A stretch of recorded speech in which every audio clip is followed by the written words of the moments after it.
Morning, everyone, and welcome. This is the regular open meeting of United Laguna Woods Mutual Board of Directors, California Nonprofit Mutual Benefit Corporation. It's Tuesday, August 13th, 9:30 in the morning, and we're in the boardroom here at the Community Center. The purpose of this meeting is to conduct the regular United Mutual Board meeting in accordance with Civil Code 4930 and was hereby noticed in accordance with Civil Code 4920. Now we have present quorum, and at this point, Director Willis will lead us in the Pledge of Allegiance. I pledge allegiance to the flag of the United States of America and to the republic for which it stands, one nation, under God, indivisible, with liberty and justice for all. We are live and being recorded. Is there any additional media present? Thank you. Do I have any objection to today's agenda? Hearing none, agenda is approved. Do I have any corrections or changes to meeting minutes of July 9th and July 25th? Hearing none, those minutes are approved as submitted. Today, I'm going to forego any report of the chair because I see that we have a number of speakers here who will want to speak, and we have, of course, our report of survey that's coming up later that I think you'll find interesting. So I'll have plenty of chance to bore you later, but we'll move on right now to open forum of speakers. At this time, members only may address the Board of Directors regarding items not on the agenda, and within the jurisdiction of this Board of Directors, the Board reserves the right to limit the total time allotted for the open forum to 30 minutes. A member may speak only once during the forum. Speakers may not give their time to other people. No audio or video recording by attendees, and no rude or threatening comments. And then members can attend the meeting by Zoom link or by looking at the email on vmsinc.org. And this time, do we have speakers for the open forum? Yes, our first speaker is going to be Dee Tucker.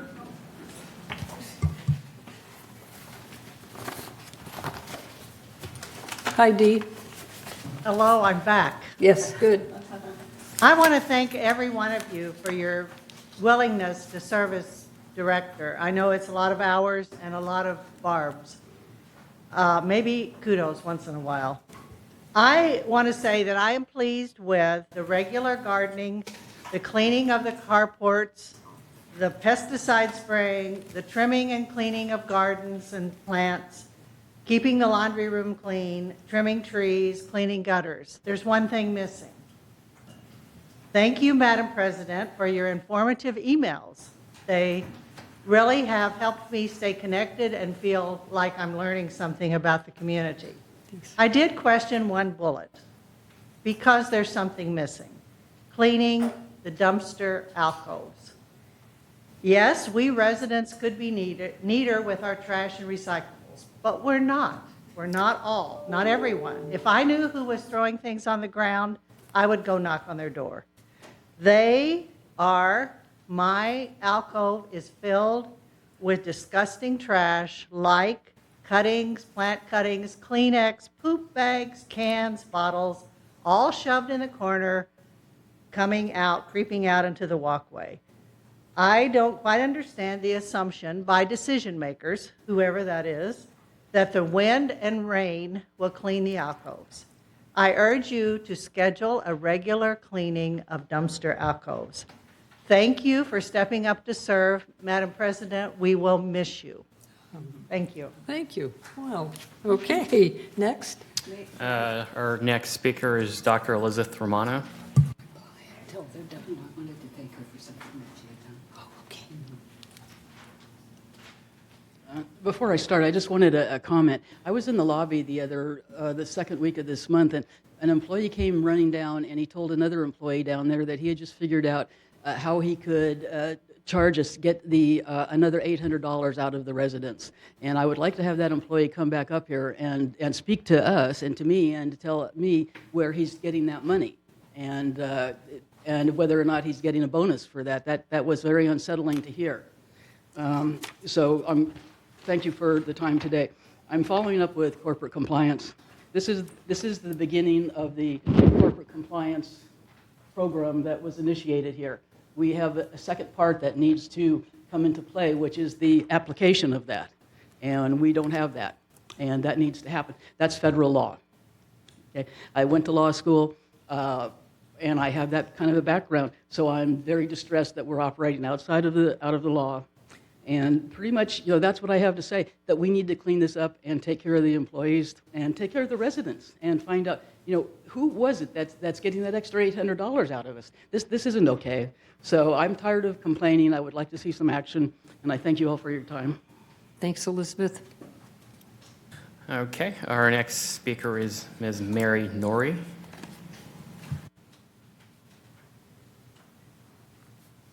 Morning. I'm here today because I own a unit in Laguna Woods that my mother currently resides, and it's gotten to the place with her lessening mobility that she has a very difficult time with the 3 steps that are outside her unit to access her unit. I've got some photos, and I was wondering if there's some remedy to this, if we could put a ramp in. I doubt, as you can see, there's not really room for the grade, but maybe something through the grass area, some kind of pathway through the grass area that would, she could use her walker and the grade wouldn't be so steep for her.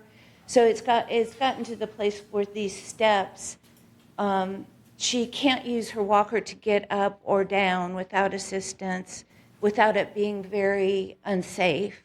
And so we're just requesting if there's a remedy to that at all.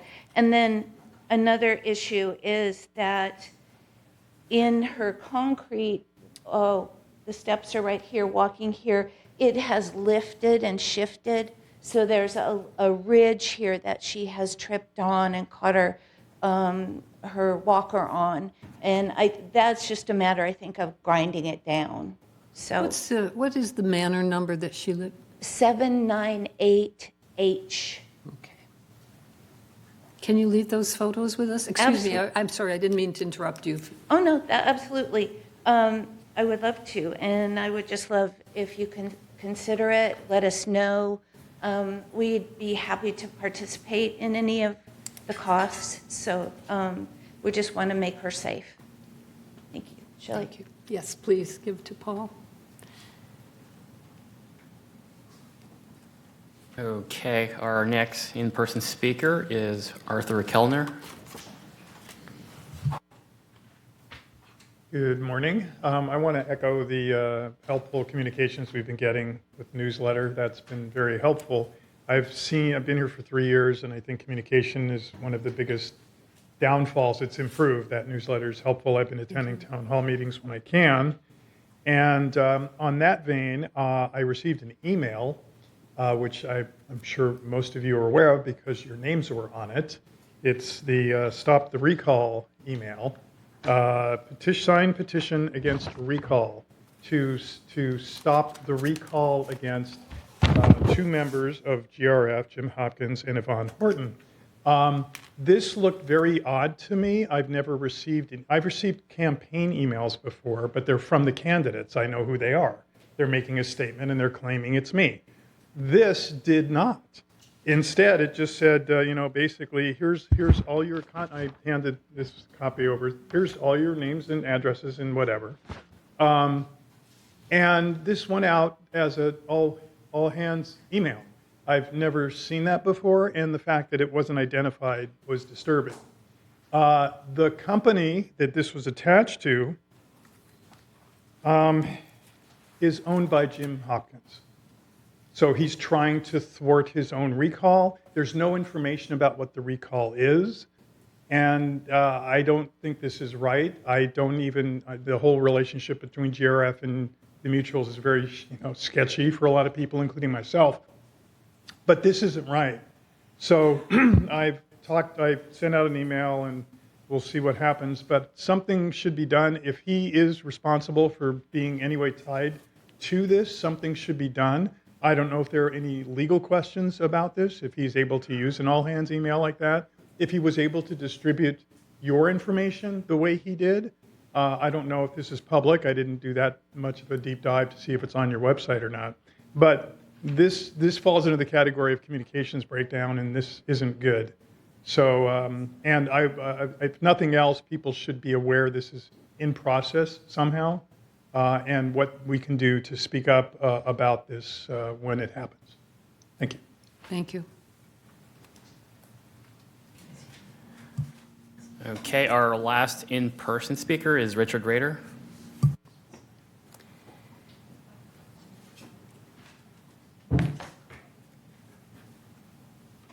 I want to inform all residents of the community, United, Third, and Mutual 50, of a town hall forum will occur on Monday, August 19th, at the Performing Arts Center, Clubhouse 3.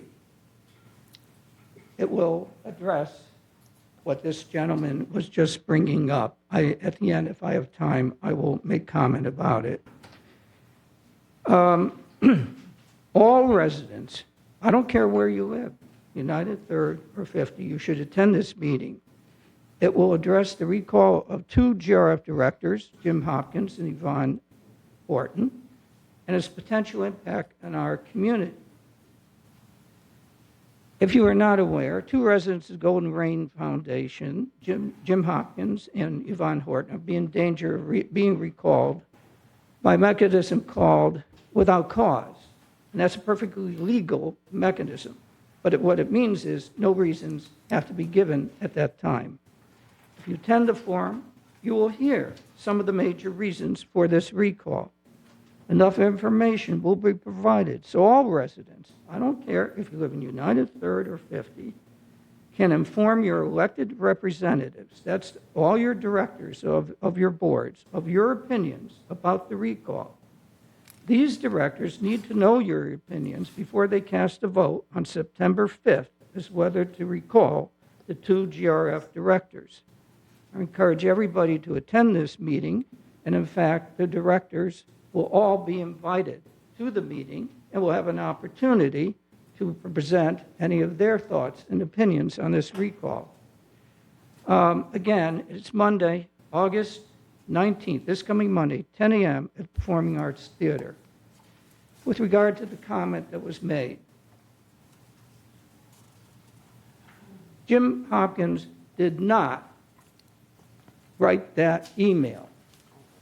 It was written by a group of concerned ex-board presidents from the various boards that we all know, and by concerned residents who wanted to examine why a recall is occurring, because a recall is the thing you do as a last resort.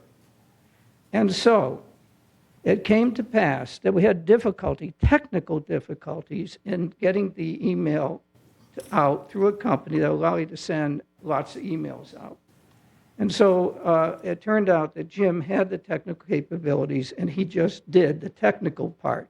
The substance of that was not written by him. It was the group that had decided that they want residents to have involvement in this recall decision before the final vote is cast by all the directors of all the boards. Thank you.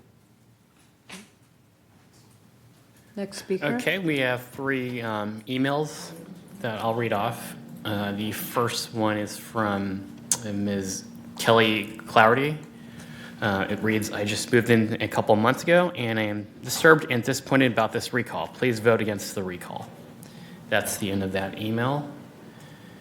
Next one I have is from Gabe Page.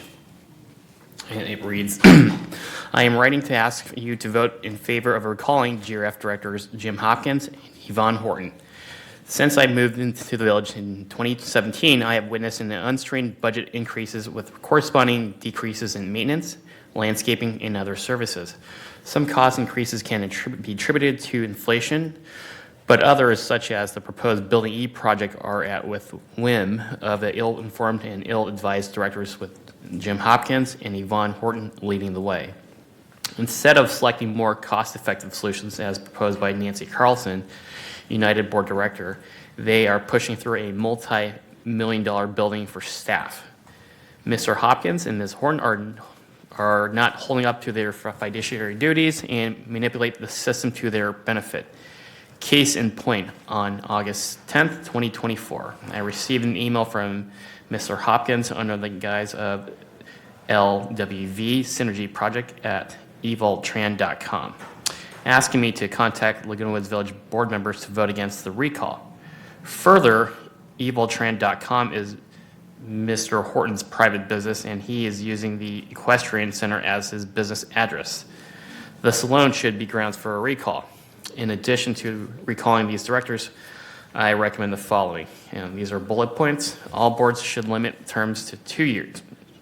Once a person has served 2 terms on any board, they are ineligible to serve again. All board members should have direct email and phone numbers to residents can contact them. We need to dissolve VMS and contract with a professional HOA management company to oversee contracts for village services. Let the companies that specialize in landscaping management, security, building maintenance, etc., hire the employees and maintain their equipment necessary to perform their work. It's time for village boards to start collaborating with each other and residents for the greater good of our community. Together, we can work for opportunities to streamline operations and create a more suitable future for Laguna Woods Village. And that's the end of that one. And our last email is from Chris Collins. New fall prevention classes in September and October. Falls are a major health problem for older adults, often resulting in serious physical and financial harm. According to the Centers for Disease Control and Prevention, every second of every day, an older adult suffers a fall in the U.S. This September and October, to ensure residents don't become a stat, the Foundation of Laguna Woods Village is once again partnering with Memorial Care Saddleback Medical Center to provide fall prevention classes. These classes are free of charge to residents right here in the village at Clubhouse 2, with medical center staff leading the sessions. These are the last time these classes will be offered in 2024. The program will be offered as a 1-month segment with 3 one-hour sessions in each month on Wednesday from 2:30 in the afternoon to 3:30, in September 4th, 11th, 18th, and October 2nd, 9th, and 16th. Residents can register for 1-month sessions. Registrations can be done via Laguna Woods Village ActiveNet or at Clubhouse 2 or the Recreation Office. Registration for September and October programs is available now. Space is limited. Workout clothes and tennis shoes are recommended. If you have any other questions, please contact Village Recreation at Foundation at 949-268-2246 or foundation@comline.com. And that is it. Thank you. Sue, do you have the report of past open forum speakers? Sure. Good morning. And Dee, I just want to thank you for all the work that you've done over the years at the PC Club. You've helped me out many times when I went up there to ask a question about how to do this or that. So thank you for your volunteer efforts. Okay, so United member comments, and this is a response from last month's board meeting. Elizabeth Romano, she talked about corporate compliance and how she's being retaliated against and harassed. She said that a lawsuit is coming if we do not follow the corporate law. Staff researched this. Per security and compliance, there is no harassment or retaliation issue. Cheryl Garcia, she narrated that the previous month's events, which started with a sewage collapse incident in her manor, she was asking for an update on when the water test would be scheduled and the planter that was located at the neighbor's manor. Maintenance staff talked with the resident after the meeting to discuss the ongoing repairs. Per maintenance, the water test was done on 7/10 and found no leak. Staff found a leaking hose bib above the planter to be the source of the leak, and the plumbing tech fixed it the same day. The resident is ready to start rebuilding, and mutual consent has been approved. Kathy Schill, she commented that she approved the GRF Building E replacement plan and encouraged the board to support it. Statement received. Mary Collins, she commented that she approved and supported the Building E replacement plan. Statement received. Deborah Spangelfeld, she and her husband talked about the ongoing landscape issue on their manor that involved their neighbor. They just want to be left alone to maintain that area. Director Lee commented that this issue is more than a landscape issue, but more of a neighbor dispute. On 7/10, the landscape director met with the members to assist with this issue. Carmen Pachella, and if I mispronounce that, I beg your pardon. He thanked the board for their service. He commented that he supports the Building E replacement plan and encouraged the board not to recall the 2 GRF directors. Statement received. Thank you. Thank you. Were there any responses to today's open forum speakers at this time?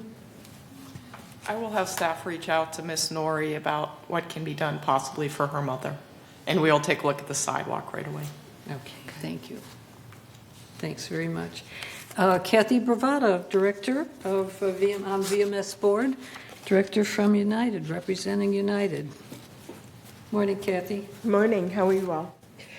Okay, so my report, I wanted to first state that it's always nice to see the board members coming to the VMS open board sessions that we had last week, and pretty much every month someone from here shows up, so it's nice. Okay, so first off, I want to start with a ceremonies winner for the Bright Ideas program. It was presented to Josh Moray for a safety measure device that is used if you're on the bottom floor and you're trapped in the building. The device will break the glass so that you can exit the building and be safe. Director Bach spoke about some information on the newsletter, that there was a 19 questionnaires satisfaction report, and that the response from the owners, about 800 people giving an 82% approval rate, and they're very satisfied or strongly satisfied. Director Bach will have an update on this in a week or two for everyone. Director Skillman asked or would like the VMS board to help out with the gate ambassadors. It seems that there's a number of people who come to visit owners here that they don't have the owner's name or their proper address, so the gate ambassadors will not allow them to come into the community, which is very good. Mm-hmm. So some of these people are actually getting out of their vehicles and yelling at the gate ambassadors, and they're just doing their job. So we need to, in some way, shape, or form, with maybe your newsletter, notify owners of what they need to provide their visitors so that they can enter the community safely and get to their guests. Our CEO, also at the meeting, spoke about a bicycle registration program that was going to happen and did happen on August the 9th, where residents can go and register their bicycle and serial number so that if anything should happen, if it's stolen, unfortunately we do have some things missing at times, and that it would be a way to retrieve their lost bicycles. Our CEO also stated that there were 16 residents who have applied for the full-time positions here at the village, and 2 of them have been interviewed, 6 are under review, and 8 unfortunately did not meet the minimum requirement. So the ongoing program is very good, and it's nice to know that our owners and residents are interested in coming to work and supporting our community. The other issue is that we are approaching our 60-year anniversary date. This event's going to be held on September the 9th from 5 p.m. to 7:30 p.m. At Clubhouse 2 and the surrounding grounds in the ballroom. There will be various tables and displays set up with the history of Laguna Woods Village. There will be,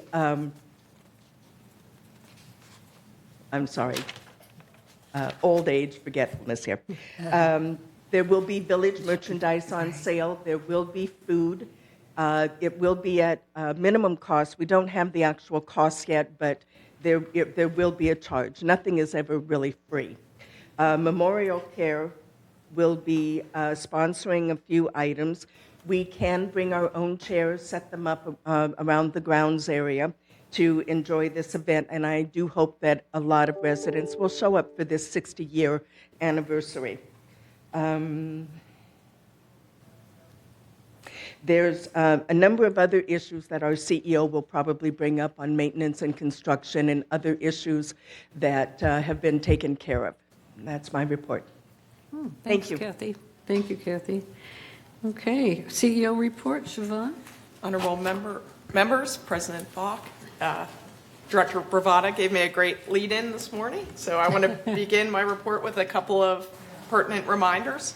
First is that the annual cleaning for Manor rain gutters began on August 5th, and there is a full schedule on the village website under the News tab, so you can check that by building number to see when your rain gutters are scheduled for cleaning this year. In August and September, the seal coat and paving programs are underway. For United, the street paving includes 3 different areas. First, between Gate 1 and Gate 2, cul-de-sacs 35 and 55 will be paved. Between Gate 1 through Gate 5, 12 different cul-de-sacs will be paved, and those are listed on the screen in front of you and include cul-de-sacs 21, 22, 44, 70, 72, and so on. And then between Gate 5 and 10 and 14, there are 25 different cul-de-sacs that will be paved. And again, the information is on the screen before you and available on the village website. There are also 12 cul-de-sacs that are going to be seal coated this fall, and that includes areas between gates 1 and 5, and those again are listed on the screen before you. Affected residents will receive advance notice of any street closures or parking restrictions due to the programs, and there may be temporary lane closures and detours when the paving operations are underway. I would like to provide a brief update on the new website. As highlighted at the recent Media and Communications Committee meeting, progress is being made and should be completed next month, the new website. This includes content migration, search function improvements such as auto suggestions as you enter your query. All documents will be indexed and available, and there is the ability to customize results for specific queries. There are also privacy improvements such as the ability to restrict documents and pages to residents only. On screen before you are images that are not final, but these are the design concepts for the new website. The new design concepts use our branded colors. The main background is a softened tone that warms the page and is easier on the eyes. And the smallest font is 16 point, making it easy to read. And here are some more design concepts on the next page.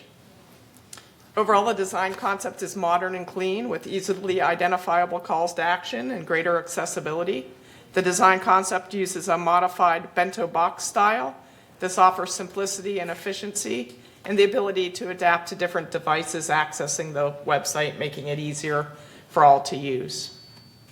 This morning, I would also like to highlight our village communication platforms and how they are performing. We've heard some really good comments from our speakers this morning. We continuously strive to communicate effectively with our residents. We use 6 different communication platforms as shown on the screen before you: governance, electronic, high visibility touch points, print, calendars, and broadcast. In terms of digital communication, we offer What's Up in the Village, which goes to more than 17,000 recipients weekly. There are emailed newsletters from the Mutual and GRF presidents. Special notification emails come out from our departments depending on what is happening in their areas: general services, recreation, landscaping, and so on. We have the website, Facebook, the TV6 message board, and marquees throughout the village. On screen now is a sample monthly report from iContact, our third-party email release platform. The performance of each email sent is monitored in detail for open rate, contacts sent, clicks, and the method it is read, as well as unsubscribes. To understand how our emails perform, we compare to industry standards. The general marketing email open rates include 14% for OmniSend, 21% for MailMunch. Constant Contact averages 15 to 25%, and Smart Insights average about 25% across all industries. Our sample open rates include, for the April to June reporting period, the United newsletter, 69%, as sent on May 3rd. What's Up in the Village, 54% for the issue sent on April 19th. So these are far higher than the industry averages.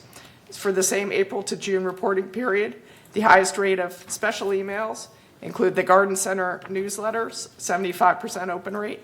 Community Services Bulletin that sends news to our realtors has a 68% open rate. And carport cleaning, regular emails to both mutuals had a 72% open rate for the June email. Again, our open rates are far higher than industry average, so we're very proud of that. On the screen before you is website use data. Between March and May 2024, we had 90,000 active users and 85,000 new users. The average engagement time is 2 minutes and 19 seconds, which compares to the benchmark across industries for 49 to 52 seconds. So our users are staying far longer than the average website user as we compare to outside websites. The Village Facebook page is another digital communication tool. It is updated daily, has more than 4,100 followers, and from April to June, there were 8,700 Facebook visits, a 20% increase from the previous 3-month period, and a 158 increase in followers. Pictured is the Village Breeze. This offers 360-degree communication. The Village Breeze, the website, What's Up in the Village, and Facebook share content for redundancy and increased readership. It furthers the brand, lends credibility with accurate, vetted information, and it garners consistent resident feedback. It provides important content to our non-digital users and offers residents with reference materials such as the community map and frequently called numbers.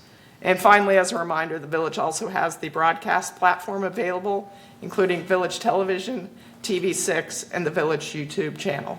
So that is my update this morning. I thank you for your time. Thank you. Members of the board, any questions for Siobhan at this point? Go ahead, Sue. I would like to just relay a comment that we hear quite often at the town hall meetings, and that we've been asked by the residents that they don't want to be responsible for people who have they've put on their list as eligible visitors, and then they don't go back and visit that for years, and that people don't get dropped off, and then they receive notices that they were speeding or that they just shouldn't be in the village. Is there a way that staff could look at possibly saying that after a year or whatever, these people automatically drop off and you have to renew or something like that? I know our staff already has this question and is looking into that, so you will hear an update soon. Thank you. Anyone else? How is Gate 12 reopened? It was closed yesterday, right? How did that go? It went well, and it was Great. reopened first thing this morning. Okay, good. So there'll be brand new surface and throughout the Gate 12 area, including Golf Center, of course, and Clubhouse and 19 Restaurant. So that's that is something that's going to be highly visible to many people. At this time, Georgiana Willis and I will give you some information Madam on the Chair? survey. Yes. Oh, Paul, I'm sorry. Sorry, Nancy, go ahead. Thanks. Just want to make a comment. We talk about work at the committee level all the time, and this is a good example of it. The board just discussed something with the GM because we're in the monthly board meeting. But media and communications, as many other things, residents, if you have communication things you'd look for suggestions or about the webpage, do bring it to that committee meeting, or you can write to the committee meeting, or you can watch it on Zoom. So not all things really are fielded. We hear some things in the boardroom, but often they belong in the committee meetings, and the webpage looks wonderful. And you sound like you could be a moderator at a fashion show. Okay. All right, now we can get into the survey results. Oh, Kathy, you have something? Yeah, I was looking at my notes, and I wanted to mention that Clubhouse 1 is on schedule, and it Great. does look like in the first week or so of September, groups will be able to go back in and start their programs again. Thank you. Okay. Well, thank you all for participating in the survey. The United community had not been surveyed in a long, long time, if ever. We couldn't find any historical evidence of a survey. So the board decided earlier this year that it was time to take a look at ourselves in the mirror and see how we're doing. Right now, we have very strong subscriber participation in the newsletter that you get every other week. About 3,800 plus subscribers, 6,323 manners, and we got a very large and significant response, nearly 21%. Can we call it 800 replies instead of 798? Thank you. So we got 800 people to open the survey and reply to it. There was 19 questions online with 3 write-in questions. It was fast, it was confidential, it was inexpensive, it was done on a Jotform platform, and it covered mainly aspects of community life that United oversees or that we can influence. It was done in June and July of this year, so this is fresh off the press. And the reason that we did it was that, it, as I say, nothing had been done in a long, long time, and this seemed to be an easy, valid way to get input from a large segment of our population that may not attend meetings or talk in meetings or communicate in other ways. So it was broad, it was private, and we got ideas from it. So next, please. Let's see, I'm odd numbers, Georgiana, so I'll keep going. Thank you. We just asked, first of all, what gate was closest to your manor, and you can see this information here. Next. Yes, on this page, we asked which gate you live near, and the highest number of answers was gates 1 and 3, but basically gates 1 through 4, and then we have less real estate by gates 5 and 6. So, and I also like to add, this response is significantly high for a questionnaire or survey. Normally, I think it's like 3 to 5%. This was 17%. Of course, it was a minority because we've got a lot more than 798 people in United. I'm just going to pull this a little closer so we can hear you better. Okay, sorry. Okay. Okay, and anyway, but do you want to go with the next question? Allison, did you want to go? Let's see. I see slide number 4. You're doing the even numbers, okay. right? If you look on your screen, Georgiana. Yeah, I'm trying to flip Okay. the page here. Okay. Okay, so yeah, okay, we asked where did you reside before? No, I'm sorry. Would you look at your screen? Can you see your screen? Oh, yeah, okay, sorry. Okay. All right, okay, all right, so we asked their ownership status, and most of the respondents, something like 733 or so, are living here in their own manner. And then smaller percentages were, next were, I think, people who own their own manor but weren't living here. And it goes down in a percentage, but the majority, like I said, was 733 who are living here. And then some were renting, and some were here thinking they might buy, or various categories that you find there. Next. Oh, this is an interesting one. Where'd you live before you moved to the village? Most were from California. 66% lived in California, wherever in California. And then a few from the Midwest, the Northeast, the West, excluding California, and so on. So mainly Californians. We have a good reputation in California.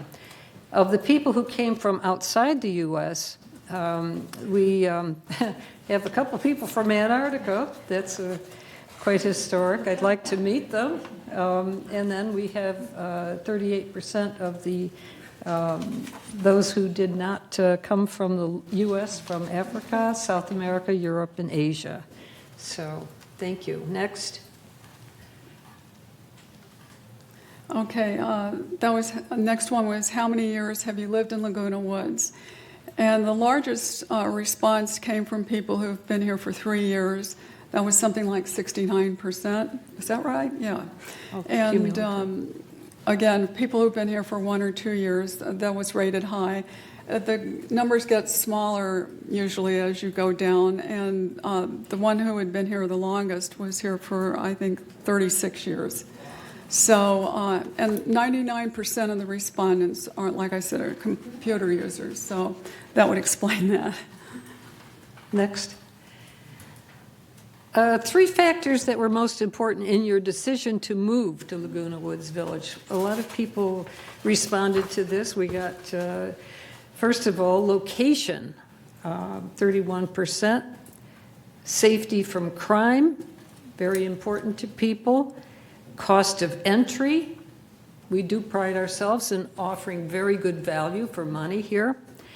A 4th factor was recreation, and then weather, which is located, of course, a relative of location. So location, safety, cost of entry, and recreation, 4th. Next. Okay, so all things considered, how satisfied are you with your move here? And the majority, or 51%, were very satisfied. 33% were satisfied. 14%, or 111, were somewhat satisfied. And there were 17% who were not satisfied, or no, 2% rather, 17 respondents who were not satisfied with their move here. Next. How satisfied are you with your neighborhood? And when people think neighborhood, they think their cul-de-sac, the buildings immediately around them, the nearest clubhouse, that sort of thing. So the neighborhoods are quite satisfactory, very satisfied and satisfied altogether, are 88%. So there are always neighbor problems. It seems that they're in a minority that somewhat and not satisfied might be related to specific circumstances that people face. Next. Okay, the next question was, I'm not seeing this on, I have a different number on the screen at the top. I can't see the full question. Compared to the last, okay, community where you lived, would you say that moving to Laguna Woods has improved the quality of life? And that was 63% said that, and that was 504. Hasn't made much difference. That was 31%, or 246. And there was also a choice for made it worse. And there were 48 respondents who said it's worse. And so that was 6%.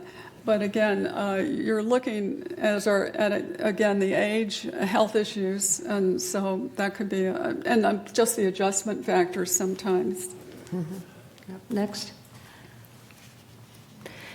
How do you feel about a safe and secure environment? Does Laguna Woods provide a safe and secure environment? We had 409 people, 51% strongly agreed, and another 363, 45% agreed. So we do deliver on the safety factor. That's very important to people. Those gate ambassadors, those gates, the fact that certain gates are closed at night, and we limit access, that we have our own security force and so on, that we're near the fire and the police availability in the county level. It counts a lot with people. Next. Generally speaking, I am satisfied with the management of this village service program and amenities. So the responses here, 61% agree with that statement. Another strongly agreed is 21%. Disagree, that's 14%. And strongly disagree, that was 4%. So the overall majority was in agreement. Okay, next. 11 and 12 on the survey. If you could make one or two suggestions of changes, what would that be? And it's interesting, boy, this looks like a classic pie chart, doesn't it? So it really split up. This was not concocted. So there were about 1,300 combined entries. Some people made 3 or 4 suggestions in one paragraph and addressed several areas. Some people just made one and let it go at that. So suggestions were related to general services, to GRF, landscaping, maintenance, and financial matters. And then we further did analysis of those written in responses. This is where people had to actually write in something. And then we went through and sorted those out. Next. Okay, various special interest clubs.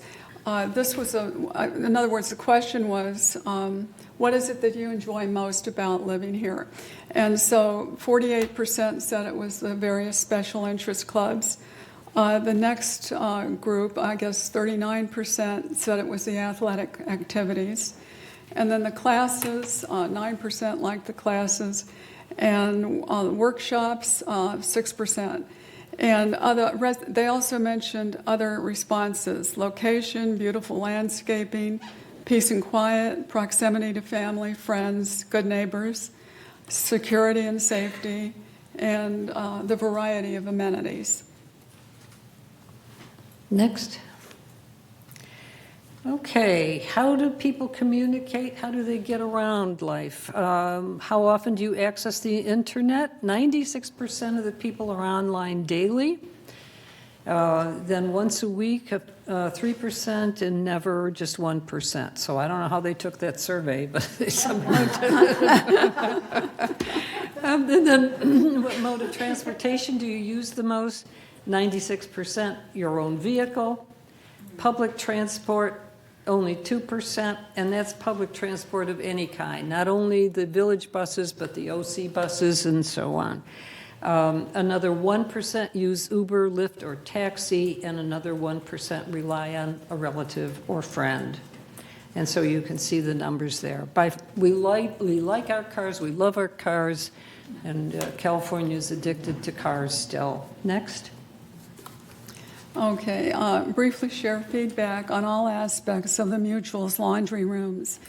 And overall, I think it was 43.7% don't use them because they have their own washing machine, I guess, and dryer. So, but they like the fact that they're there. Some of them said, I use the laundry room for something that's larger or something along those lines.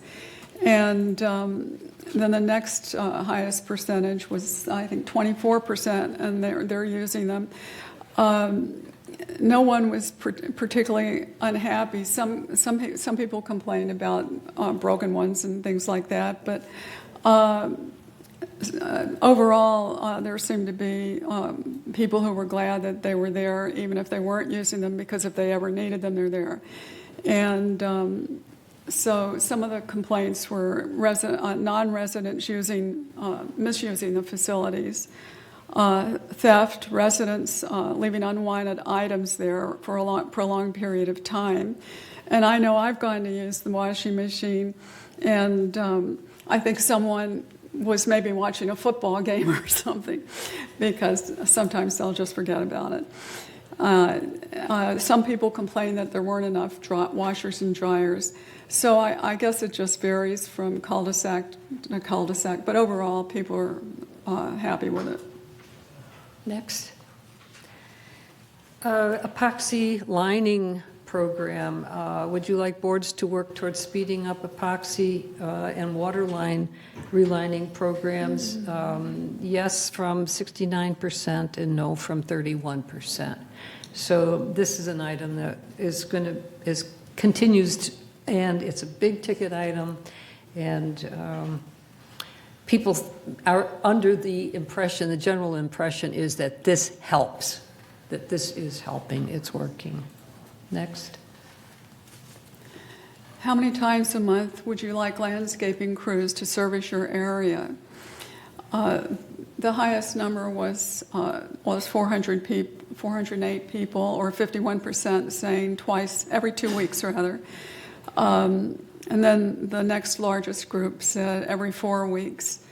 I can't imagine it beyond that, but I think 2 weeks is fine. I know grass and things like that grow more quickly in summer, but I've had a couple of residents complaining that it seemed like their area was being mowed every week, and they weren't real happy with that. So who knows? Next.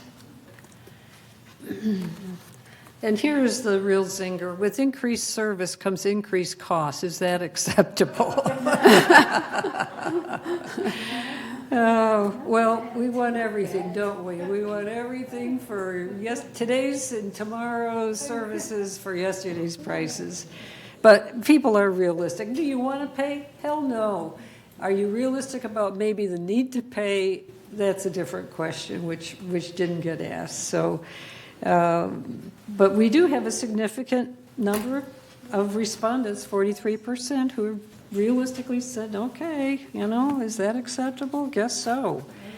So with that, what else do we have? Do we have another slide, or are we done? I've got an overview if you wanted that, or... Yeah, go ahead. Okay. What I did was, and I would like to thank Allison. This was the first time I've used that statistics course I took back in the last millennium. So thank you, Allison. So what happened was we used questions that we had from another survey, and so, but we wanted something that was really open-ended. Everything was multiple choice. So we did the thing where what was the one change you would make to Laguna Woods if you could make one, and then the other one, what would be the second change? And so we got a variety of comments all over the place, and because it's so open-ended, it impacted 5 areas, which I think Allison's already mentioned: GRF, VMS, maintenance, landscape, and fees. And so some of those overlap. So far as GRF, the residents want the crime report back for a better idea of how things are in their neighborhoods. They also want more pickleball courts. And others wanted fees charged for pickleball, tennis, and lawn bowling, proportion to golf fees.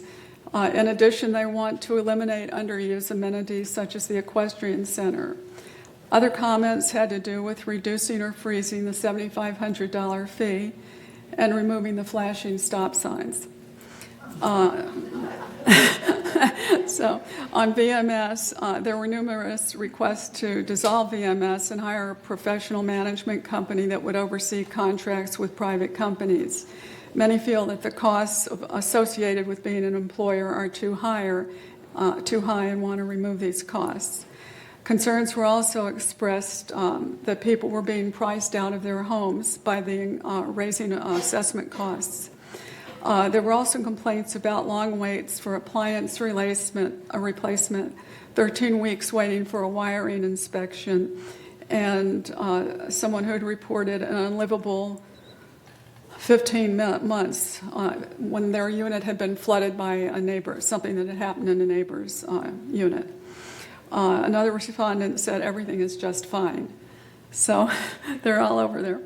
On maintenance, while there were complaints about constant sewage problems and water drainage issues after rains, there were frustrations with the first person who would often come who was not competent to deal with it or maybe analyze what the problem was. And so that prolonged the problem because often that person would come back a second time. Others complained about broken glass in the trash area and a destructive squirrel population. One person who'd been living here for 12 years said when he came there were hardly any squirrels, but now there were so many they were doing destructive things to some of his outdoor furniture, like destroying pillows or something. So anyway, and another had a verbally abusive maintenance person who used 4-letter expletives. So far as landscape, residents want to get rid of leaf blowers. One person described the landscaping as mediocre, and another was sick of pulling 3- and 5-foot weeds. Another misses the pristine landscaping, and there were also complaints about the type of plantings as looking cheap and repetitive or spindly. So another one complained about messiness and said it looked like Section 8 housing in their neighborhood. Others called for accountability for supervisors.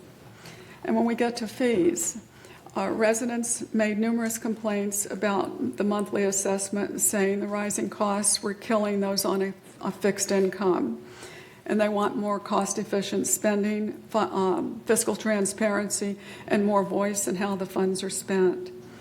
The cost of ID cards at $125, they said was too high, and they said they shouldn't have to pay for a gate sticker for their car. They also want to eliminate shared costs of everything and want to stop spending the reserves. Anyway, this is an overview. And while there are plenty of negative comments, we're still dealing with remarks from 17%, which is a minority.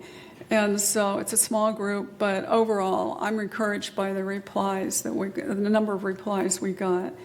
And so I think, Allison, whatever you did there, you encouraged them. Anyway. So that's all I know. We'll be giving these comments to the various department managers to see where they can make some changes. Thanks. Questions? Board? Comments? Nancy? Well, Mickey, this is a kind of a quick question for you. We just had the GRF, some budget meetings with them, and really the issue of shared costs falls under GRF, and there were a lot of people complaining at that session about it, but United doesn't we don't adjudicate the shared cost issue, and we do have a lot of utilization figures, and so the discussion was at the GRF meeting was they were splitting these, what was it, 65, 35, something like that, and people were wisely raising the issue of, well, certain amenities might not be an appropriate way to just carte blanche pick a flat percentage of shared costs. So that's something, as I say, committees, that's something that you can bring to the GRF. Sue? I believe that discussion was on golf, where it was a proposal by staff to do 65-35, and and there were many arguments for and against that. So that was a recommendation. Point of information, it was on golf, but it was also, they were going on a precedent that had been approved a couple years ago or 3 years. I don't have the time frame, so I'd have to look at my notes, but they were looking at more across the board on other things, and some people are saying we need to put the brakes on just doing that for everything, because GRF is currently going through the budget for golf, and then it will do the different amenities. Maggie? Oddly enough, no one says my activity should be paid. Like I say, we want it all. Anything else? Thank you all for participating. Thank you, community, for participating. This is really interesting stuff. As Georgiana said, the comments will be shared out with department managers, And it's good direction for projects in the coming years. So, and I hope that, maybe we can set a goal of doing this occasionally, maybe every other year, every third year, something like that, so we stay current with today's residents. So thank you very much. Moving on to consent calendar. All matters, listed under the consent calendar recommended for action by committees and will be enacted by the board by one motion in the event that an item is removed from the consent calendar by members of the board. Such item shall be the subject of further discussion and action by the board. And do I have a motion to approve the consent calendar? Maggie? I move to approve the consent calendar. Second? Second. Okay. Any objections? Consent calendar is approved. Okay. Can we please state on which items are approved, just for the record? 16A through H? Recommendation to deny the request for removal of one magnolia tree at 257C Calle Ergon. Recommendation to deny the request of removal of one carrotwood tree at 565A. Recommendation to deny the request for removal of 3 Canary Island pines at 795D.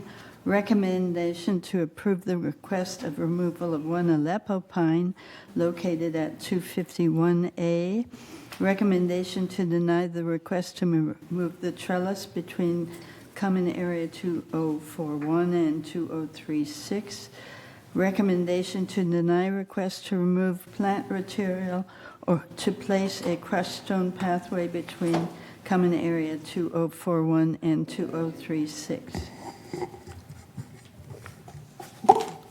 Madam Secretary, I just meant to say per agenda items, the consent calendar, we're approving items 16A through H for the agenda.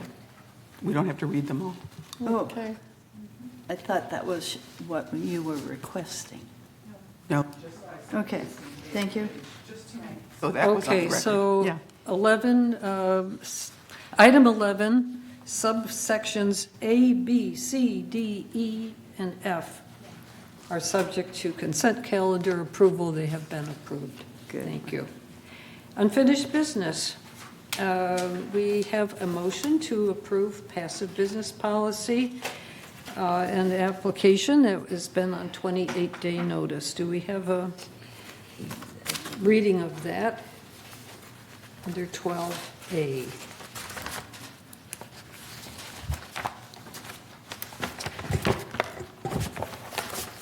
Wait a minute. This is 12A. 12A. Revised policy, Resolution 0124XX, revised policy regulating passive home businesses. Whereas United Mutual's governing documents state that the members shall use their units as a private dwelling and for no other purpose, and whereas United Mutual recognized the need to establish restricted conditions under which a passive business may be conducted, and on September 11, 2001, the board adopted its policy regulating home occupations.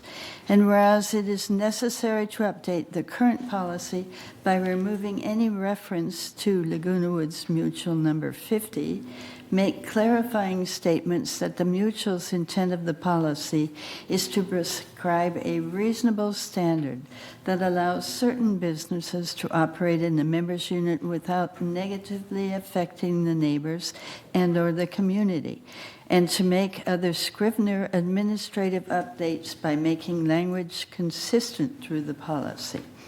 Now therefore be it resolved August 13, 2024, that the Board of Directors of this corporation hereby adopts the revised policy regulating passive home businesses as attached to the official meeting minutes of this corporation, and resolve further that any violations of said policy can result in suspension of the use of GRF facilities and voting privileges and a monetary penalty of $500, and resolve further that Resolution U01 82, adopted September 11, 2001, is hereby superseded and canceled, and resolved further that the officers and agents of this corporation are hereby authorized on behalf of the corporation to carry out the purpose of this resolution.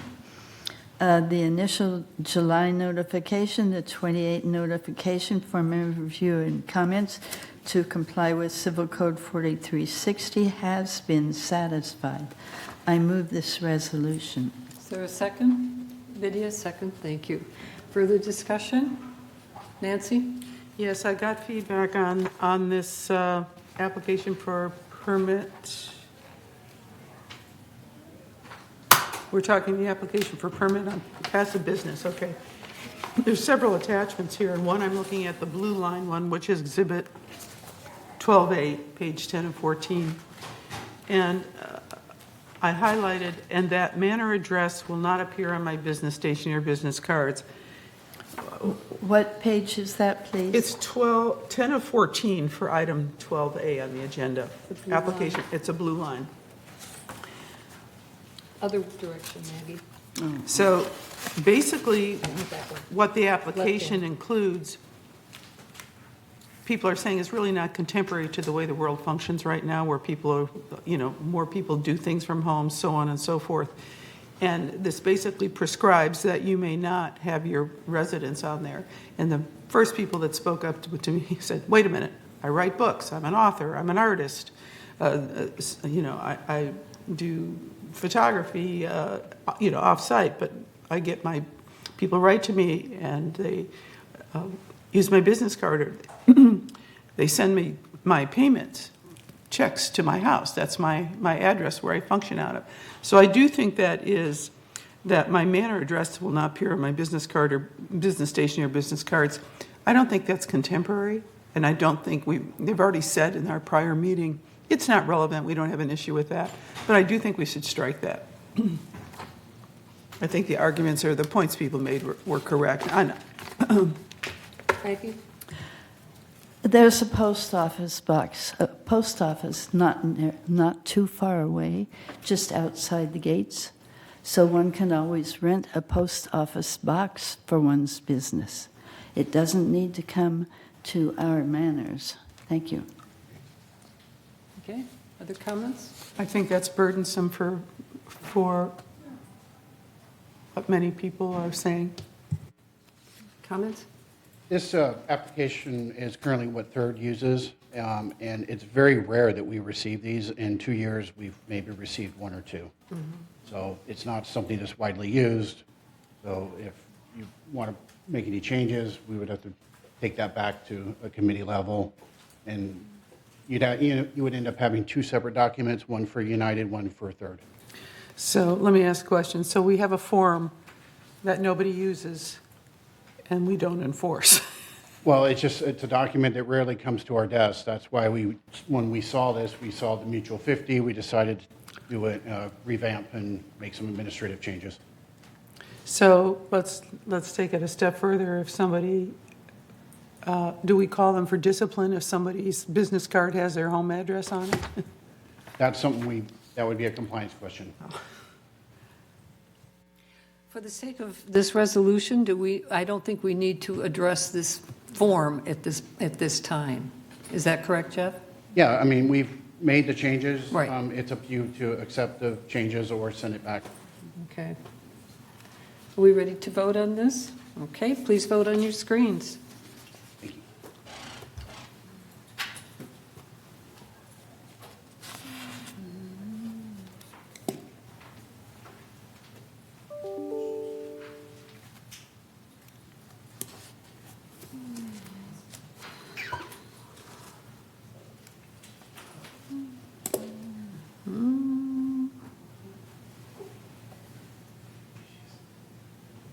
Come on.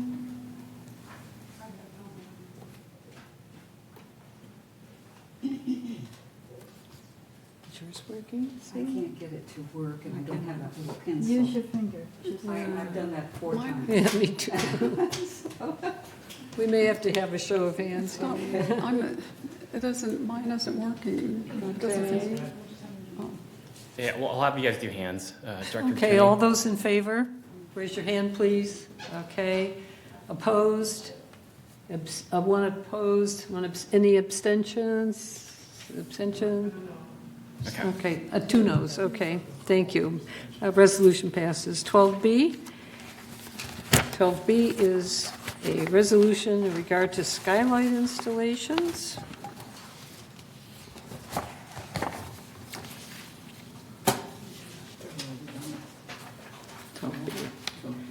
We're at 12B. 0124XX revised, oh, that, I just read that, sorry.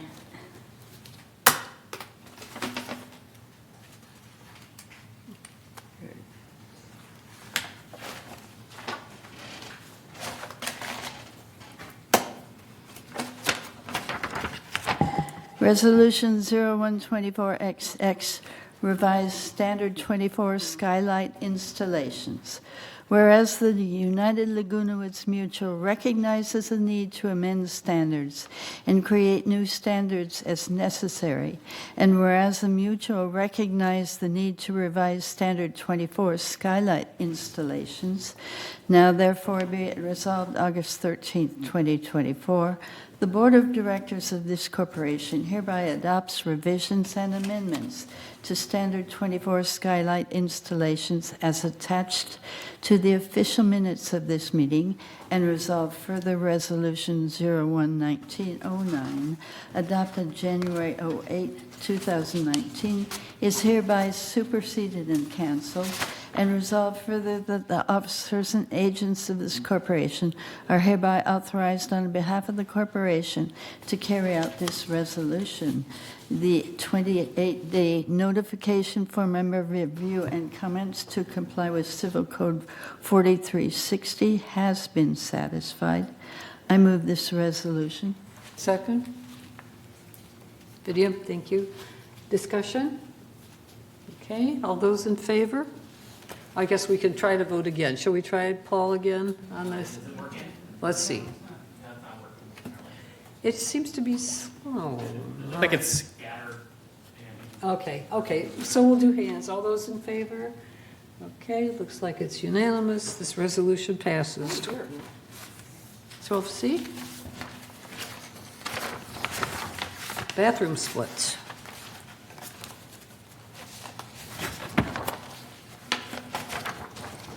Resolution 0124XX revised standard 43 bathroom splits.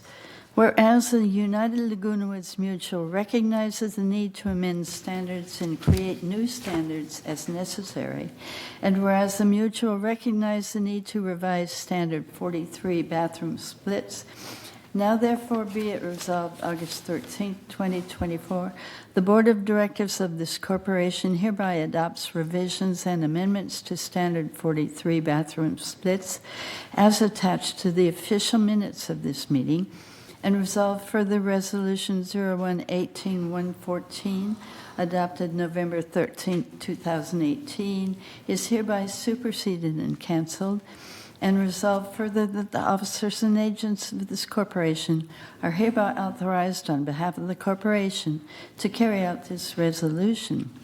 The July 28-day notification for member review and comments to comply with Civil Code 4360 has been satisfied. I move this resolution. Second, please. Tony, second. All right. Discussion? Okay, all in favor of this resolution, please raise your hand. Unanimous approval, thank you. Next, we have entertain a motion to approve revision to permitless alteration policy. Item 12D. Resolution 0124XX revised like for equivalent alteration policy. Whereas the United Laguna Woods Mutual permanently enacted a permitless alteration policy to allow members to submit a notification form with waiver that instantaneously notifies manner alterations of the like-for-like equivalent replacement of existing alteration components and components installed by the mutual, and whereas the United Architectural Control and Standards Committee and Manor Alterations agree that the policy has been effective but requires revisions to meet existing city and state requirements and to avoid confusion. Now therefore be it resolved August 13, 2024, the Board of Directors of this corporation hereby adopts revisions and amendments to the like for equivalent alteration policy as attached to the official minutes of this meeting, and resolve further Resolution 012145, adopted July 13, 2021, is hereby superseded and canceled, and resolve further that the officers and agents of this corporation are hereby authorized on behalf of the corporation to carry out this resolution. Should the board endorse the proposed resolutions, staff July initial 28-day notification for member review and comments to comply with Civil Codes 4360 has been satisfied. I move this resolution. Second? Tony, seconded. Okay, discussion? All those in favor, please raise your hand. Resolution passes. Thank you. On to 12D, entertain a motion to rescind manor alteration conformance deposit fee. Resolution 0124XX, rescind manor alterations conformance deposit fee. Whereas the United Laguna Woods Mutual recognizes the need to amend manor alteration fees and create new manor alterations fees as necessary, and whereas the mutual recognizes the need to rescind the conformance deposit fee, now therefore be it resolved August 13, 2024, the Board of Directors of this corporation hereby rescinds the conformance deposit fee as attached to the official minutes of this meeting, and resolve further that Resolution 01-1923, adopted February 12th of 2019, is hereby canceled, and resolve further that the officers and agents of this corporation are hereby authorized on behalf of the corporation to carry out this resolution. The 28-day notification for member review and comments to comply with Civil Code 4360 has been satisfied. I move this resolution. Second, please. Mickey, seconded. Discussion? Shall we vote on this resolution, please? All those in favor? Okay. Resolution passes. Thank you. On to disciplinary report.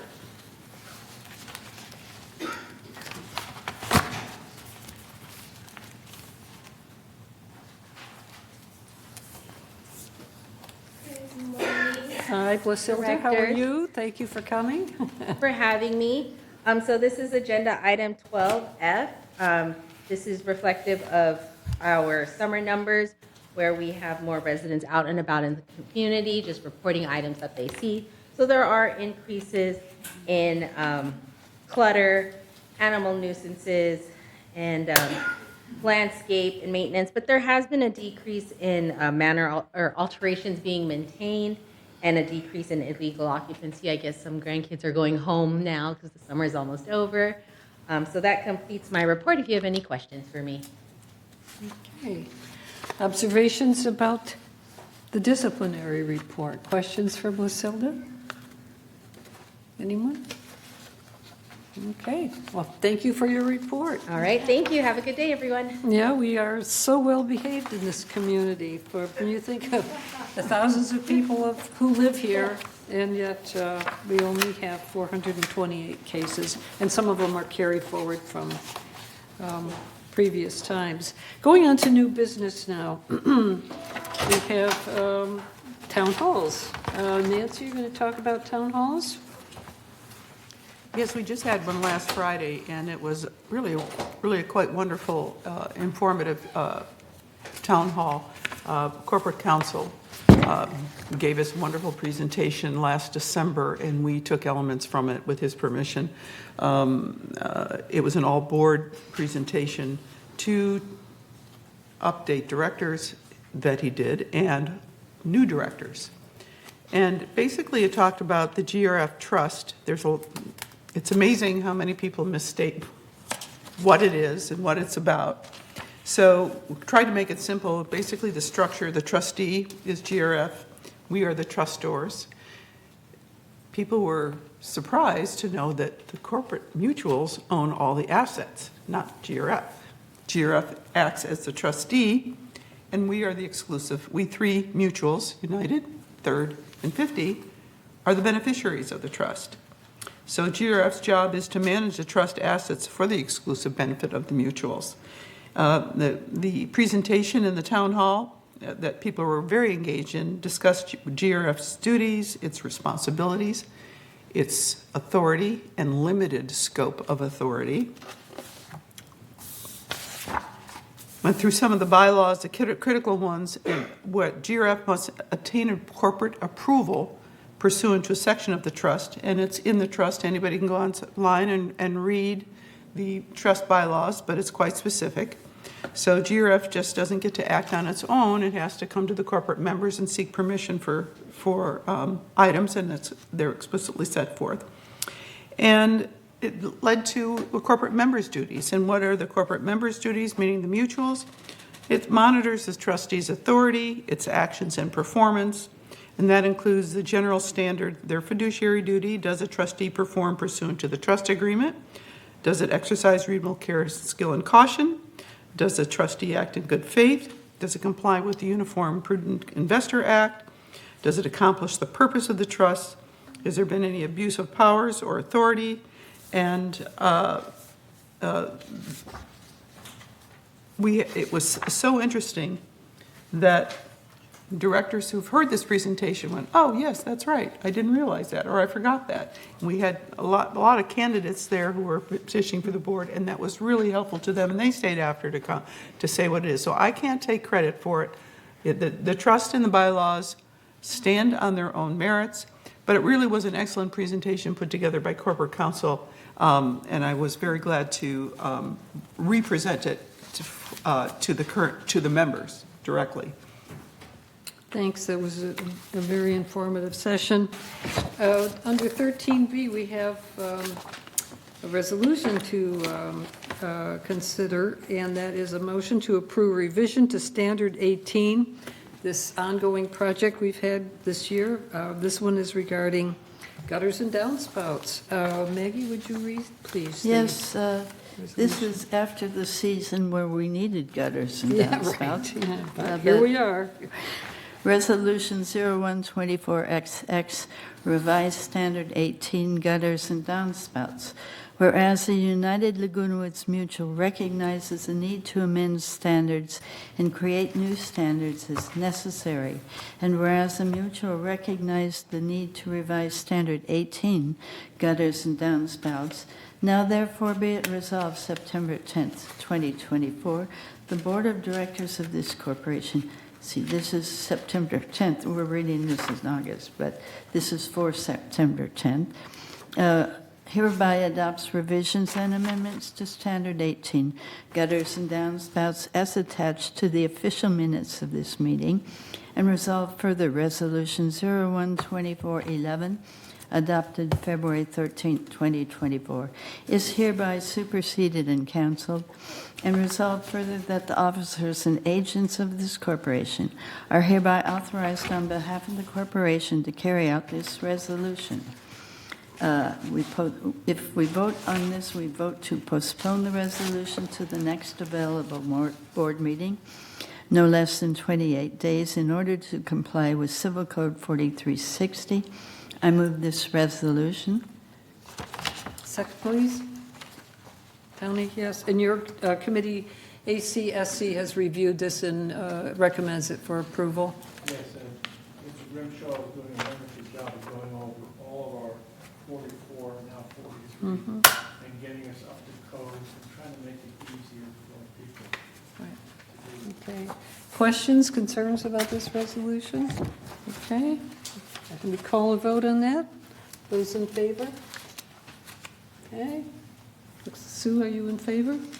You abstaining? Okay.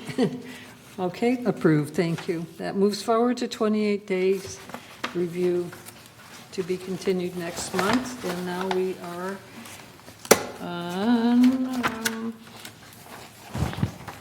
landscape.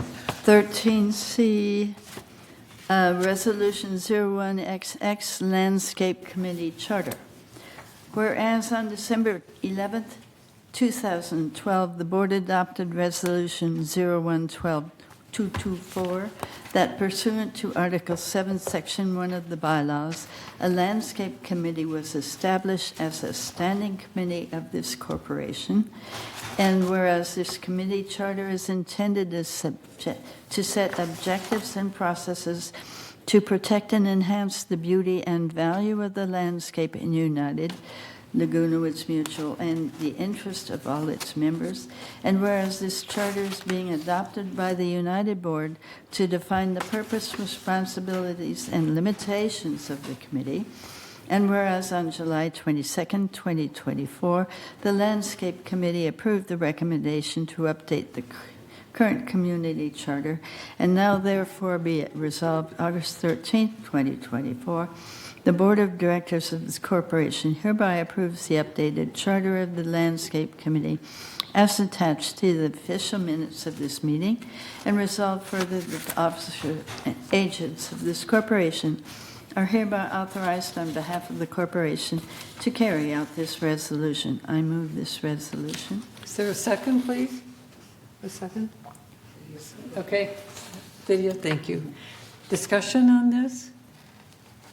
Okay. Sue, your committee reviewed, and this is your... Yes. As per all committees, we were asked to review our charter and make sure that we are still doing the things that we were required to do, and if there were any revisions. There really weren't any revisions. The only thing is that we clarified that waste means green waste that, our area works with. And I'd like to kind of go over the purpose of the committee and call to the attention. The committee serves to advise and set policy for landscape staff, ensuring the enforcement of rules, regulations, and policies in the Landscape Maintenance Manual and the Urban Forest Management Plan throughout United Laguna Woods Mutual. The committee also helps develop long-range plans for future landscape developments and improvements, considering anticipated future water supplies for irrigation. Additionally, the committee promotes the efficient use of water in the community. So these are very significant areas of responsibility, and we need the help and the cooperation of our board and our residents in implementing these activities. So we have many things before us. We have many legislative items that are coming around the corner for us in multiple areas. So I thank the committee for their work on this and ask for the cooperation of the board. Okay. Ready to call the vote? All those in favor of adopting the changes as this resolution? Raise your hands. Okay. No opposition. Georgiana, did you vote? Did you wish to vote? Okay, thank you. Resolution passes. It'll go to 28-day review. And next we have a resolution regarding the operating deficit transfer. Resolution 0124XX 2023 operating deficit transfer. Whereas the United Laguna Woods operating statement as of December 31st, 2023 reflected an operating deficit net of depreciation in the amount of $742,441 due to United's 2023 fiscal year operating fund expenses exceeding revenues by $742,440 $142,441 after excluding non-cash depreciation expenses. And now therefore be it resolved August 13, 2024, that the Board of Directors hereby authorizes a transfer in the amount of $742,441 from the contingency fund to the operating fund due to the 2023 operating fund deficit, and resolve further that officers and agents of this corporation are hereby authorized on behalf of the corporation to carry out the purpose of this resolution. I move this resolution. Second, please. Mickey seconds. Okay, discussion? Questions for Jose, who is here, I see? Is there any questions for Finance Department? Okay. I'd like to make a comment on this. And this is a recurrent problem that we've had for a number of years, is that we don't have enough money to make it through the year. And we have to, if we're going to meet our obligations and to continue to take care of our properties. So you'll hear more about this from Mickey and the group when we get into the finance.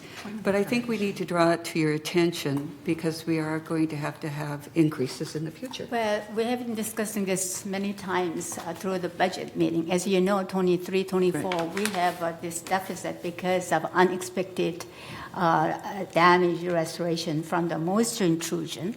And also we expected higher income 2024 from that work refund from the resident, but it happened to be not the case. Most of the project has been done 2023, so we are not having that income. Therefore, it's been happening here. So I don't think it will, happen every year. And because of that, our budget meeting for 2025, we've been having already 3 times, and we discussed already. So our finance committee aware of it, and in a way that we inherit this problem from the past, but we hope that we are not going to repeat in the future. That's why maybe the assessment fee will be a little higher this year, but we have to prepare for it. And I'm so glad through our survey, and people are very reasonable. And we are all aware of the situation with inflation, and yet in order to keep our property proper and beautiful, that we might have to really take some of the responsibility to have some of the higher payments, so on. But again, when we move into this area, I know some of the residents moved long time ago. They didn't expect it, but we should kind of prepare the way that we accommodate this kind of situation. So our finance committee, July 30th, we discussed about this and we approved it. And so I highly recommend that this resolution will be passed. Okay. Nancy? Yes, I concur with Mickey. I was at those meetings. I want to be sensitive to the characterization that we're losing money when we have circumstances occurring, that the rains and things that required us to tap reserves that no one could anticipate. There is a distinction and there is a difference. Thank you. Okay. Tom? Yeah, I just want to point out, this resolution just transfers money from the contingency fund to the operating fund, which prevents a cash flow problem. Exactly. It doesn't change that there was a deficit last year. It just prevents it from being a cash flow issue and everything. Right. Okay, thank you. Please vote. I think we'll try the screens now, okay? Maybe? Looks like that.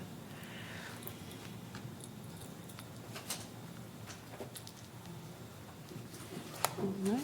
Is it working, Paul? All right. Oh, there it is. It's filling in. Okay. Okay. Resolution passes. Thank you. Now we move into committee reports. No, I'm sorry. Director comments at this point. Are there comments from directors around the horseshoe?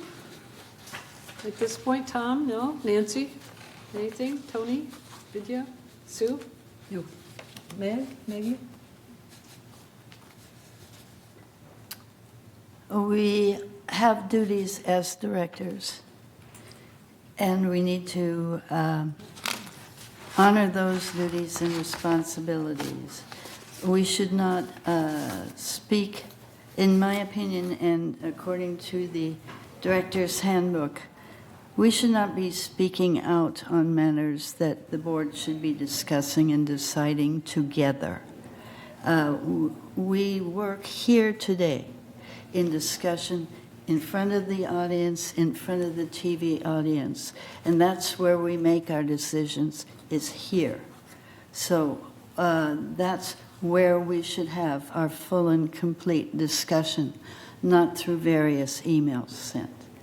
And so I would prefer that we keep our discussions for here, where the residents can hear what we say and how we decide, and not try to do things earlier or different or whatever. Thank you so much. Thank you. Mickey? Any director comments? Georgiana? Thank you. My only comment is to thank staff for helping out so graciously and grandly with our survey. We got great support, and we have great support from media, always on any ways that we want to communicate with members. So now we'll move into United Committee reports. We're doing really well. It's 11:05. So at this point, we're going to be reporting on United Committee's GRF committee participation having been approved as part of the consent calendar. And with that, we will hear about the Finance Committee. Mickey? Yes, Treasurer's Report. Thank you, Madam Chair. Treasurer's Report coming from the slides, please. Through the reporting period of June 30th, 2024, total revenue for United was $27.6 million, compared to expenses of $27.8 million, resulting in net revenue of $203,000. Next slide. In finance, we keep a close eye on the operating portion of our financial results. The operating fund without depreciation shows an operating deficit of $764,000 that we just discussed that we're going to transfer to contingency fund, right, through the reporting period. This table shows how much of our revenue went into operation, with $12.6 million coming in from assessments and $832,000 coming from non-assessment revenue. This is compared to operating expenditures of $14.2 million without depreciation. Next slide. This table takes the full income statement and compares those results to budget. We can see that United ended the period better than budget by $329,000 when coming all funds. Next slide. The most significant variances from budget was attributable to the following. Number one, employee compensation, $958,000. This is favorable variance, which is resulted primarily in the landscape and MNC, maintenance and construction departments, due to open positions. Impacted areas include grounds maintenance, irrigation, electrical, plumbing, interior components, and paint. Recruitment is in progress to fill in current open positions. And grounds maintenance contracted shrub bed maintenance to outside vendors for the pruning weeding cycle as they continue to fill open position. And next favorable item is materials and supplies, $71,000. This variance primarily in, again, MNC and landscaping due to timing of the materials and supplies such as tools, equipment, safety equipment, etc. Impacted areas include appliance, carpentry, electrical, irrigation, and pest control. And next item is $65,000 of insurance. This is favorable due to lower hazard and liability insurance and property insurance premiums than anticipated at the time of budget preparation.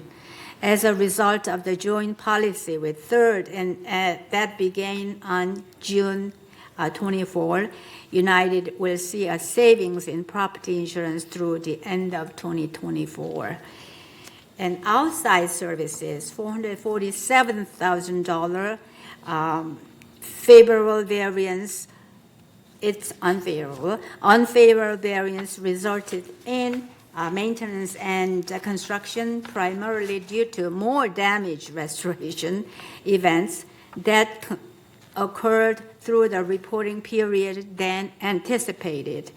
The unfavorable variance was partially offset by the timing of work in other maintenance and construction programs. Impacted programs include roof replacements, such as PVC cool roofing, and paving, parkway, concrete repairs, and work is in progress but began later than anticipated. The budget was evenly spread over 12 months. And fees and charges to residents, $566 unfavorable. This variance primarily due to less damage restoration backlog revenue than originally anticipated. I've been explained earlier. At the time of budget preparation, the anticipated revenue in United 2024 budget was based on a sample of open damage restoration cases that represented an average cost of $4,000 per incident. The actual cost per incident was lower than the sample data represented. Additionally, the majority of these cases were completed in 2023, approximately 298 out of 314 total cases. Next slide. Page 5, slide 5. This pie chart shows non-assessment revenues earned to date of $1.1 million. And revenue is organized by category, starting with our largest revenue generating category, fees and charges, followed by investment income, laundry, and lease processing fee, resale processing fee, and so forth. And slide 6 shows the non-assessment. Slide 6. Oh, no, go.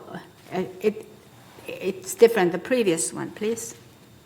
Yeah, the non-assessment revenue of $1.1 million as presented in the previous chart and compared it to the current year's budget and the prior years of year-to-date actuals. Okay, on this pie chart, we see the expenses to date of 27. Let's go to, is that not? Okay, let's go to the next one. The page of the original agenda, it's different. Okay, all right. 27, yeah, okay, this is the one, right. $27 million of expenses, showing that our largest categories of expenses are for property tax, of course, 26%, and employee compensation, followed by outside services, insurance, and so forth. Next slide. Well, this is kind of a new table, as one of our board members suggested. I mean, out of that pie chart, we extract some data. Actually, let us see how those expenses compare to the previous years. So you have never seen it before, but this is a new one. This table shows the same, that $27.8 million, which we saw the previous pie chart, of expenses, and compares it to the current year's budget and the prior year's year-to-date actuals, we can see that, right? So we compare the date last year, this year, and also we compare to the budget we set up, so which is not that bad here. Let's go to next one. Again, the fund balance I shown here. Yes, the contingency fund balance on June 30, 2024 was $1.3 million, and contributions collected totaled $76,000 with no expenditures to date. The reserve fund balance on June 30th was $15.8 million. Contributions and investment revenue collected totaled $6.8 million, while expenditures were $6.2 million. Next slide. We compare this to historical fund balance for the past 5 years. On this chart, which have averaged $19.9 million, so which is our concern. Our reserve fund is going down, and we try to improve that so badly. Okay, slide 11. This table illustrates a schedule of repayment of the temporary borrowing from the reserve fund because of the property tax so on, and also includes some prepayment of insurance premium. So we are looking at all those, how we have outstanding balance and the installment and actually payment has been made. So we can see there, based on this schedule, plans to pay the balance in full by October 31, 2024. We already made a payment, $2 million by the end of July. So it's on schedule, and United remains on track with this payment schedule. Next slide. We have a table here to show resale history from 2022 to 2024, our properties. Through June 30th, United resale totaled 172 units, which is 2 resales higher than the prior year for the same time period.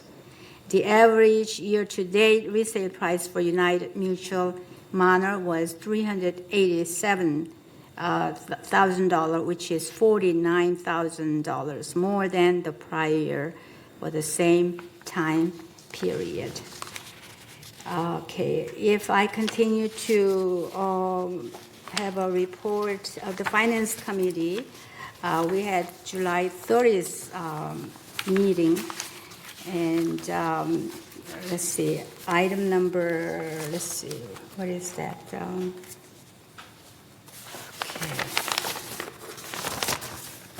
Yes, 153A3 has monthly resale report. It's detailed one. We just had a graph, rough numbers, but if you look at the page 1 of agenda item number 15A3, we have monthly resale report. And we increased 22.5% increase. In July, 12.6%, so I'm not going to go in detail, right? And then the following page 2 shows the monthly active leasing report. So we are now percent leased, percentage is 13.8% compared to 12.5% of last year. Okay. And some of residents or members kind of concerned about the property tax information individually.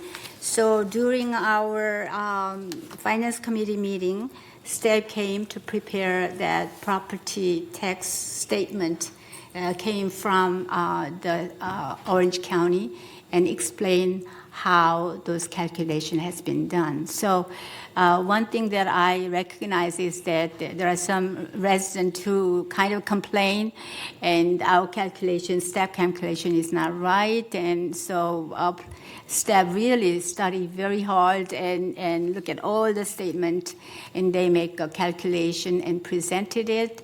But those members didn't show up or did not further communicate. So, but again, I am very grateful for the staff members who are very faithful to respond and make a request that answered. So if anybody, any resident have any kind of finance concern, and particularly the fees, GLF things, during this board meeting, we don't have enough time to explain in very detailed information. But when you come to the finance committee, and we will accommodate those questions and try to answer our best. Thank you. This completes my report. Thank you. Okay, Architectural Controls and Standards Committee, Tony? Thank you, Madam Chair. As you can see earlier, an unfinished business and consent calendar. Your AC, Architecture and Control and Standards Committee, has been very, very busy. And we had our meeting on July 18th, and our next meeting is this Thursday, August 15th at 2:24 at 9:30 a.m. here in the boardroom. That's my report, Madam Chair. Thank you. Member hearings, Nancy?